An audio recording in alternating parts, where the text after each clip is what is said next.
Canada में Montreal नाम का बड़ा शहर है। वहाँ कई छोटी छोटी सड़कें भी हैं। उनमें से एक है एडवर्ड स्ट्रीट। उस सड़क को पियरे जितनी अच्छी तरह से और कोई नहीं जानता था। पिछले 30 सालों से पियरे ही उस सड़क पर बसे सभी परिवारों को दूध बांटता था।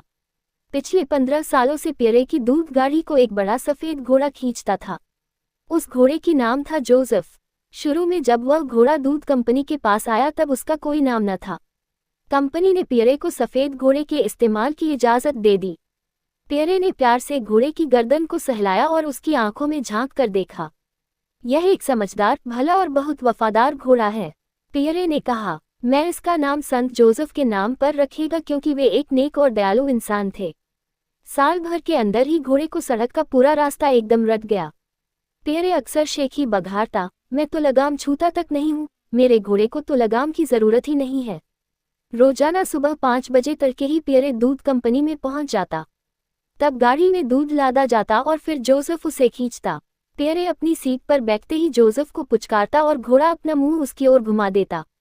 आसपास खड़े अन्य ड्राइवर कहते, सब कुछ ठीक ठाक है, पियरे जाओ। इसके बाद पियरे और जोसेफ इत्मीनान के साथ सड़क पर निकल पड़ते। बिना किसी इशारे के गाड़ी अपने आप ही एडवर्ड स्ट्रीट पहुंच जाती। फिर घोड़ा सबसे पहले घर पर रुकता और पियरे को नीचे उतरकर दरवाजे के सामने एक बोतल दूध रखने के लिए करीब 30 सेकंड की मोहलत देता। फिर दूसरे घर पर रुकता। इस तरह पियरे और घोड़ा पूरी एडवर्ड स्ट्रीट की लंबाई पार कर फिर गाड़ी घुमाकर वापस चल पड़ते। सचमुच जोसेफ एक बहुत होशियार घोड़ा था। अस्तबल में पियरे जोसेफ की तारीफ करते न थकता, मैं कभी उसकी लगाम छूता तक नहीं हूँ। कहाँ कहाँ रुकना है यह उसे अच्छी तरह मालूम है। अगर जोसेफ घोड़ा गाड़ी खींच रहा हो तो मेरी जगह कोई अंधा आदमी होता तो भी काम चल जाता। बरसों तक यही सिलसिला चलता रहा। पियरे और जोसेफ धीरे धीरे एक साथ बूढ़े होने लगे। पियरे की मूंछें अब पककर सफ़ेद हो गई थी। जोसेफ भी अब अपने घुटनों को उतना ऊंचा नहीं उठा पाता था। अस्तबल के सुपरवाइजर जैक को उनके बुढ़ापे का पता तब चला जब एक दिन पियरे लाठी के सहारे चलता हुआ आया। क्या बात है पियरे? जैक ने हंसकर पूछा, क्या तुम्हारी टांगों में दर्द है? हाँ जैक, मैं बूढ़ा हो रहा हूँ और अब पैर भी दर्द करने लग गए हैं। पियरे ने जवाब दिया, तुम अपने घोड़े को दरवाजे पर दूध की बोतलें रखना भर बस और सिखा दो, बाकी सारा काम तो वह करता ही है। जैक ने कहा। एडवर्ड स्ट्रीट पर बसे परिवारों के नौकरों को मालूम था कि पियरे पढ़ नहीं सकता, इसलिए वे उसके लिए कोई चिट्ठी नहीं छोड़ते थे। अगर कभी दूध की एक और बोतल की जरूरत होती तो वे घोड़ा गाड़ी की आवाज़ सुनकर दूर से ही चिल्लाते, पियरे आज एक और बोतल देना। पियरे की याददाश्त बहुत अच्छी थी। अस्तबल वापस पहुंचकर बिना गलती के वह जैक को दूध का सारा हिसाब बता देता और जैक अपनी डायरी में पूरा हिसाब तुरंत नोट कर लेता था। एक दिन दूध कंपनी का मैनेजर सुबह सुबह अस्तबल का मुआयना करने पहुंचा। जैक ने पियरे की ओर इशारा करते हुए मैनेजर से कहा, जरा देखिए तो पियरे किस तरह अपने घोड़े से बात करता है और घोड़ा भी किस प्रकार अपना मुंह घुमाकर पियरे की बात सुनता है। जरा घोड़े की आंख की चमक तो देखिए, मुझे लगता है कि इन दोनों में कोई गहरी दोस्ती है। उस छिपे रहस्य को बस यही दोनों जानते हैं। कभी कभी ऐसा लगता है जैसे ये दोनों हम पर हंस रहे हों। पियरे भला आदमी है पर अब बेचारा बूढ़ा हो रहा है। अच्छा यही होगा कि अब आप उसे रिटायर कर दें और उसकी पेंशन बांध दें। उसने मैनेजर से कहा, बात तो तुम्हारी ठीक है। पियरे अपना काम 30 साल से कर रहा है और कभी कहीं से कोई शिकायत नहीं आई है। उससे कहो अब वह घर बैठकर आराम करे, उसे हर महीने पूरी तनख्वाह मिलती रहा करेगी। मैनेजर ने कहा, परंतु पियरे ने रिटायर होने से इनकार कर दिया। इस बात को सोचकर कि वह रोज अपने प्यारे घोड़े जोसेफ से नहीं मिल पाएगा उसे गहरा धक्का लगा।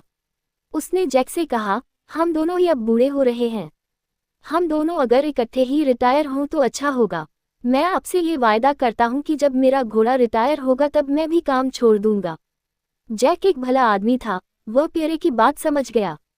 पियरे और जोसेफ के बीच रिश्ता ही कुछ ऐसा था जिसे देख दुनिया मुस्कुराने लगे। ऐसा लगता था मानो दोनों एक दूसरे का सहारा हों। जब पियरे गाड़ी की सीट पर बैठा हो और जोसेफ गाड़ी खींच रहा हो तब दोनों में से कोई भी बुरा नहीं लगता। परंतु काम खत्म होने के बाद पियरे धीरे धीरे लंगड़ाते हुए सड़क पर इस तरह चलता जैसे कि कोई बहुत बूढ़ा आदमी चल रहा हो, और उधर घोड़े का मुंह भी लटक जाता और वह बड़ा थका हारा सा अस्तबल वापस जाता।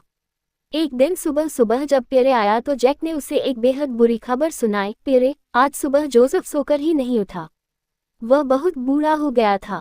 25 साल की उम्र के घोड़े की वैसी हालत हो जाती है जैसे 75 साल के बूढ़े आदमी की होती है।